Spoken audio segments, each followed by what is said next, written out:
বেশিরভাগ সময় যা যা ঘটে ডায়েট করতে গিয়ে আমাদের সাথে, শুরু করি কিন্তু ধরে রাখতে পারি না। প্রথম 2-3 দিন খুব ভালোভাবে চলে, তারপর ধীরে ধীরে আগ্রহ কমে যায়। এটা একটা বড় সমস্যা সবার। প্লেট ভরা খাবার, প্লেট ভরা খাবারকে না বলতে পারি না।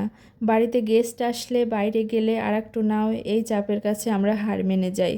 মন খারাপ থাকা, অনেকের ক্ষেত্রে মনের ওপর চাপ বাড়লে খাবারের প্রতি টান বাড়ে। এই ইমোশনাল ইটিং ওজন বাড়ানোর অন্যতম কারণ। নিয়ম না রেখে বারবার ডায়েট চেঞ্জ করা, একদিন কিটো, পরের দিন ফাস্টিং, তারপরের দিন ফ্রুটস ডায়েট। শরীর কনফিউজ হয়ে যায়, ওজন কমে না। পরিবার ও পরিবেশের সাপোর্ট কম থাকা, একলা ডায়েট করা সত্যি কষ্টের। কারো বাঁকা কথা, কারো হাসি মানসিক প্রভাব ফেলে। বাধা থাকবেই মানুষের জীবনে, এটাই স্বাভাবিক। যে ছোট ছোট ভুলগুলো নিজে ধরে শুধরে নিতে পারে তাকে জীবনের যে কোনো লক্ষ্যে পৌঁছাতে কেউ বাধা দিতে পারে না। তাই আপনার জার্নিতে কোন বাধার সম্মুখীন হচ্ছেন আপনি, সেটা নিজে বের করে নিজে শুধরে নিন।